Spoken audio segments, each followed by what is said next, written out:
Sejam todos bem-vindos ao canal Mestre Teólogo. Hoje iremos conhecer a fantástica história de Padre Pio.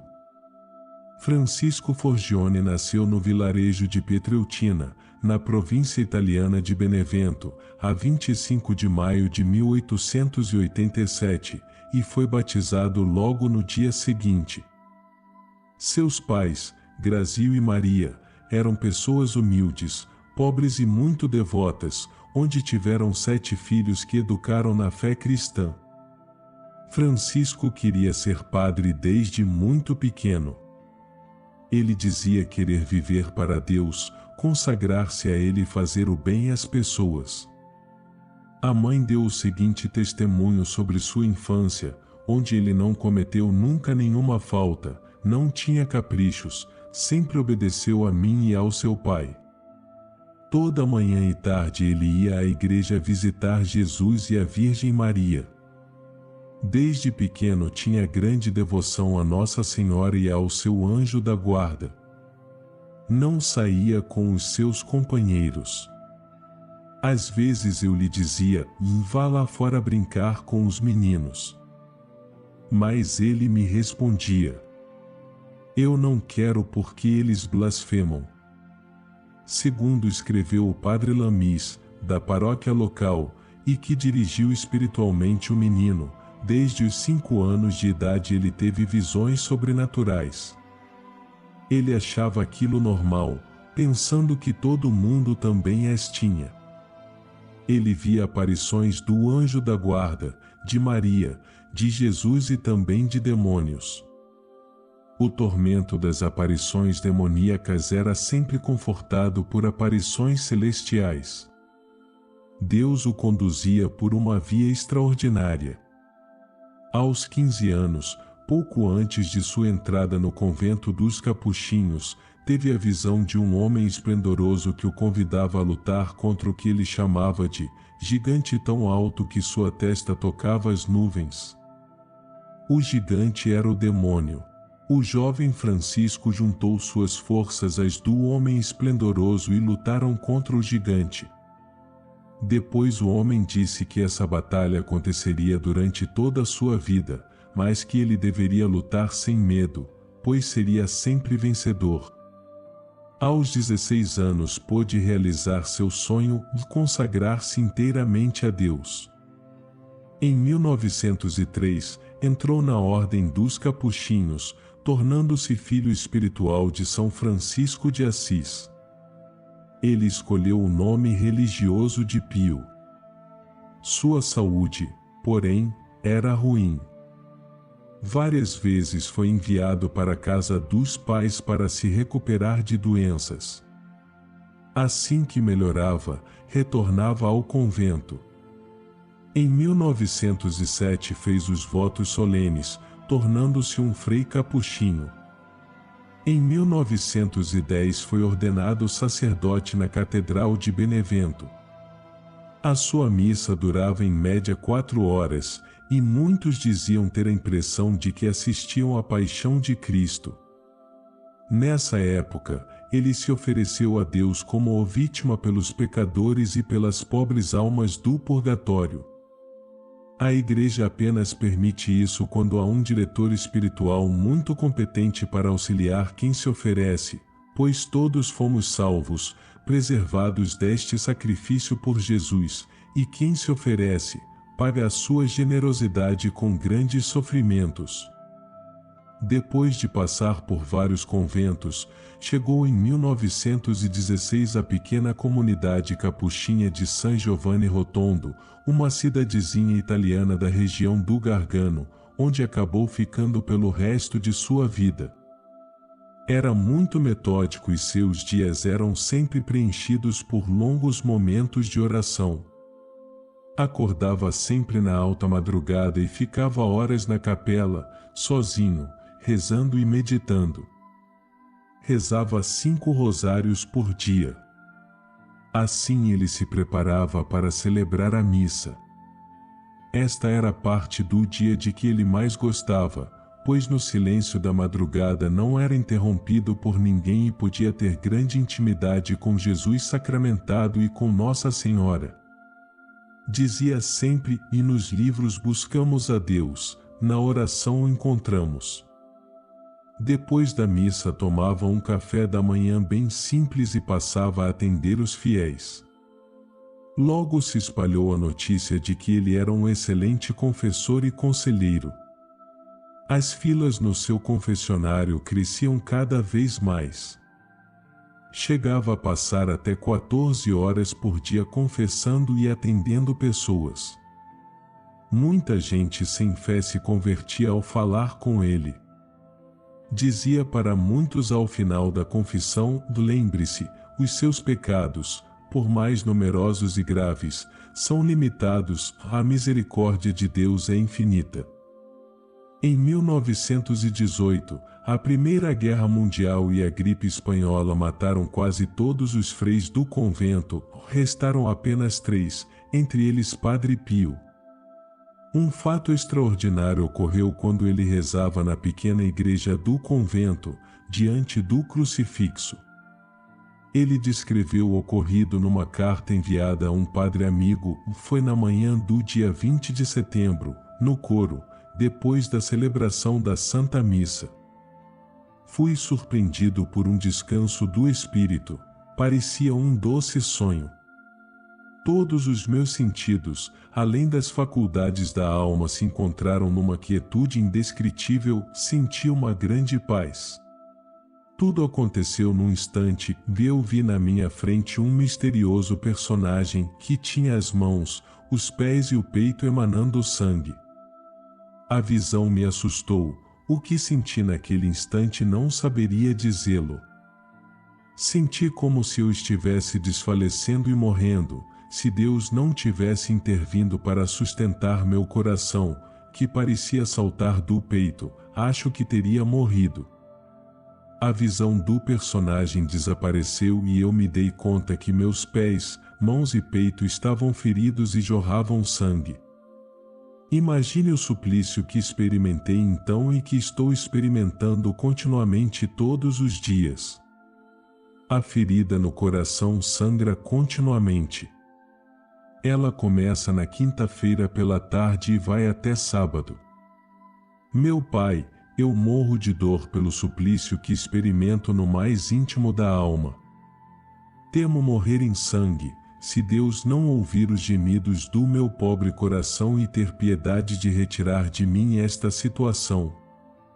Padre Pio havia recebido em seu corpo as chagas de Jesus. As feridas, como as de um crucificado, começavam a sangrar na tarde de cada quinta-feira, aumentavam na sexta e terminavam no sábado pela manhã. Logo a notícia se espalhou, apesar do frei ter coberto as feridas com curativos e panos.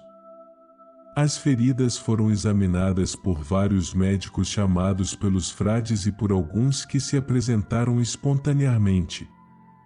Sobre a rígida vigilância de uma equipe médica, o professor Begnani submeteu Padre Pio a um tratamento de cicatrização por 8 dias. Ao final, o professor acreditava que provaria a fraude, mas ao contrário, as chagas se abriram e sangraram ainda mais, eram feridas cientificamente inexplicáveis. Este fenômeno continuou ao longo de toda a sua vida. Foi o único sacerdote na história a receber as chagas de Cristo, ou seja, foi o único a celebrar uma missa com as chagas, por isso definiam a celebração presidida por ele como um verdadeiro reviver da paixão de Cristo. Logo muita gente começou a peregrinar a San Giovanni Rotondo para receber a bênção daquele pequeno frade que já tinha fama de ser santo. Queriam se confessar, se aconselhar, participar de sua missa. Muitos doentes chegavam também e houve numerosos casos de cura. Os fatos extraordinários se multiplicavam. Começaram a chegar testemunhos de pessoas que tinham falado e estado com o Padre Pio, ao mesmo tempo em que ele estava em outro lugar. Era o raro milagre da bilocação, estar em 2 lugares diferentes ao mesmo tempo. Um destes fatos aconteceu com um capitão do exército italiano durante a Segunda Guerra Mundial. No meio de uma batalha, de repente ele viu um monge capuchinho do lado dele que lhe gritou: "Saia daqui, fique longe daqui." O capitão correu e logo depois uma grande bomba estourou no lugar em que ele estava. O monge, porém, havia desaparecido.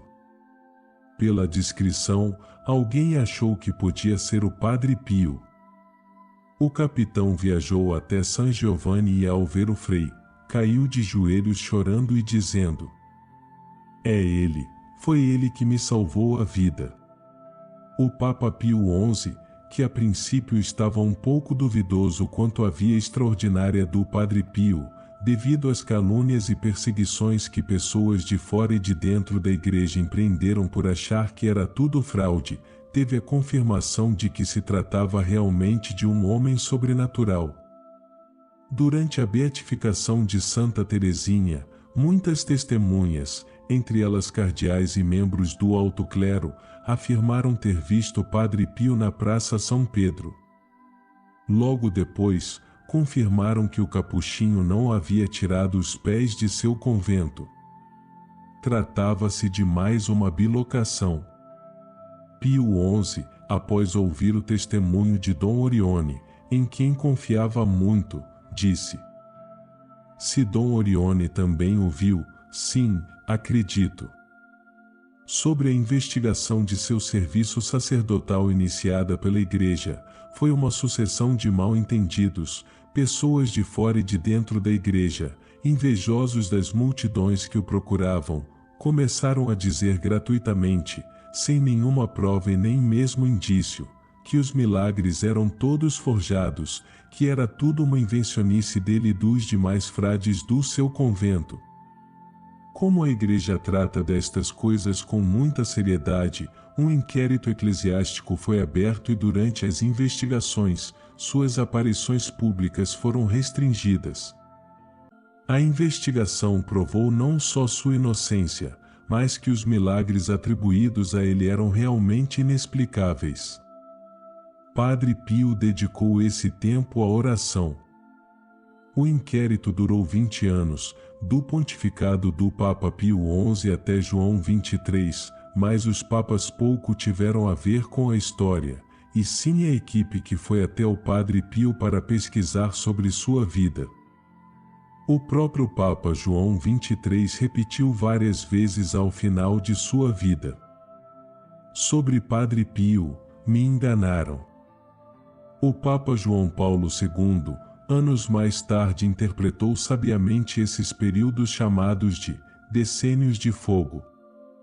Não menos dolorosas, e humanamente talvez ainda mais fortes, foram as provações que teve de suportar como consequência, dir-se-ia, dos seus singulares carismas.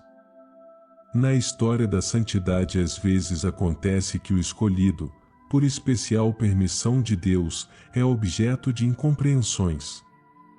Quando isto se verifica, a obediência torna-se para ele crisol de purificação, vereda de progressiva assimilação a Cristo, refortalecimento da santidade autêntica. Há dois fatos tocantes que unem a vida do grande Papa João Paulo II a Padre Pio. Ainda quando estudante, em 1948, o jovem sacerdote polonês Karol Wojtyła foi ver e se confessar com o capuchinho de que o mundo inteiro falava. Ao terminar a confissão, Padre Pio simplesmente disse: "Será Papa, te vejo vestido de branco e vejo sobre ti violência e sangue."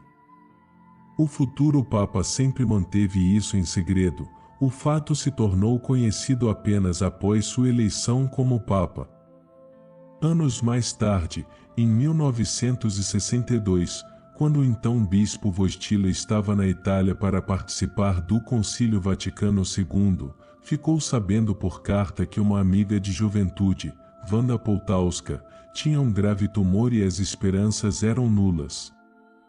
Wojtyła escreveu imediatamente para Padre Pio pedindo suas orações.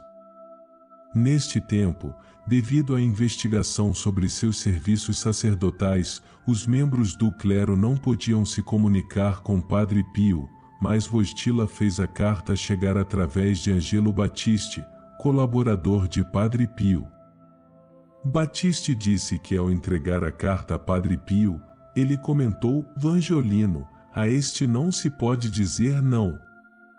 Battisti ficou curioso, mas estranhou, pois conhecia Wojtyła apenas como um jovem bispo polonês.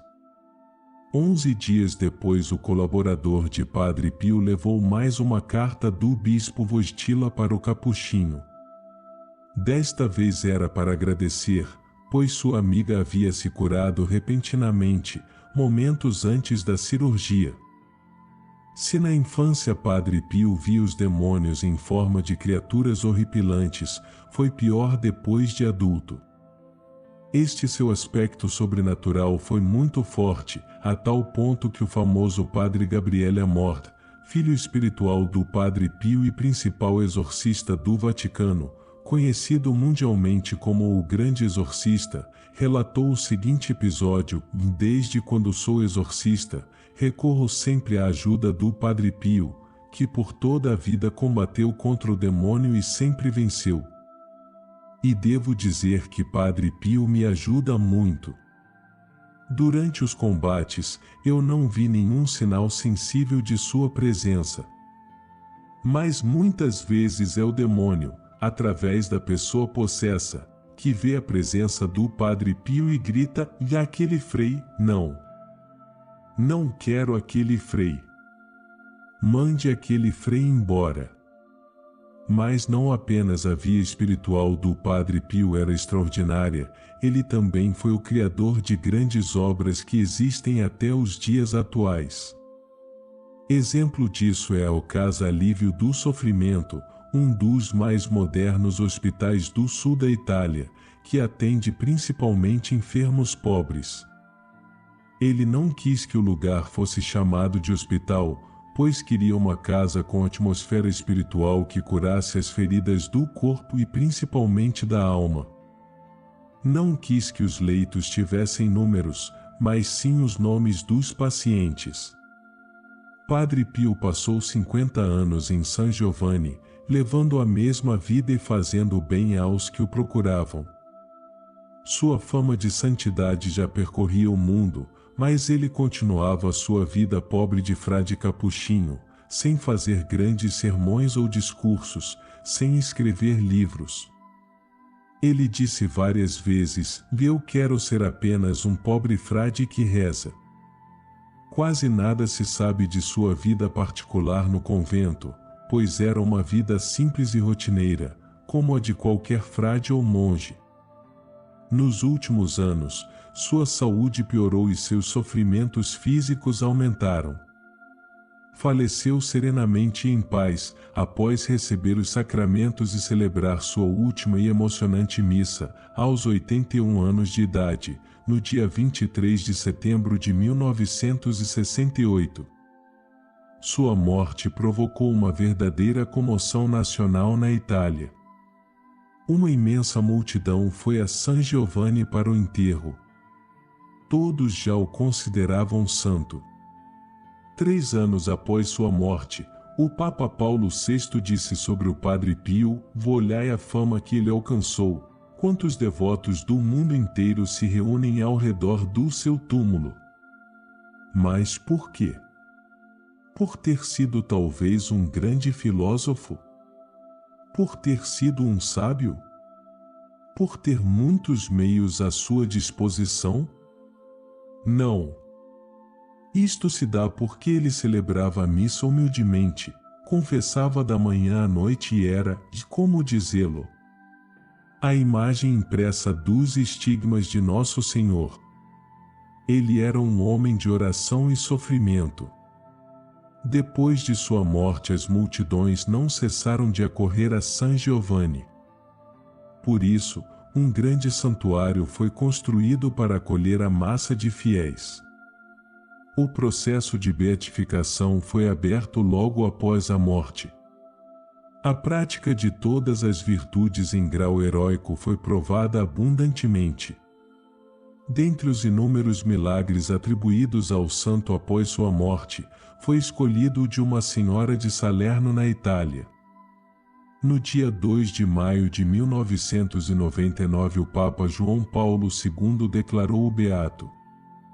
Para um beato ser declarado santo é necessário um outro milagre comprovado cientificamente.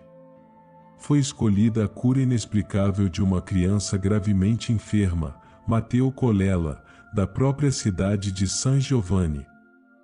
Em 2002, Padre Pio foi solenemente canonizado por João Paulo II, na Praça de São Pedro, diante de imensa multidão. Sua festa litúrgica foi estabelecida a 23 de setembro. Ele foi proclamado um dos santos protetores da Itália, pois a devoção ao Padre Pio em todo o país é extraordinária. Em março de 2008, sua sepultura foi aberta diante do arcebispo, do superior dos capuchinhos, de outras autoridades e especialistas forenses para exumação e reconhecimento. Em parte, o corpo manteve-se incorrupto, principalmente nos locais onde antes havia as chagas. Lá nenhuma cicatriz sequer foi encontrada, como aconteceu nos últimos anos de sua vida. Foi então decidido expor seus restos mortais na igreja de San Giovanni Rotondo, para que os fiéis possam venerá-lo. Pouco se sabe de sua vida espiritual. Em sua humildade, não gostava de falar de si. Eis uma frase dele que resume toda a sua vida: o amor é a rainha das virtudes, como as pérolas se ligam por um fio, assim as virtudes, pelo amor. As pérolas se soltam e fogem quando se rompe o fio. Assim também as virtudes se desfazem afastando-se o amor. É preciso amar, amar e nada mais. Deus te abençoe.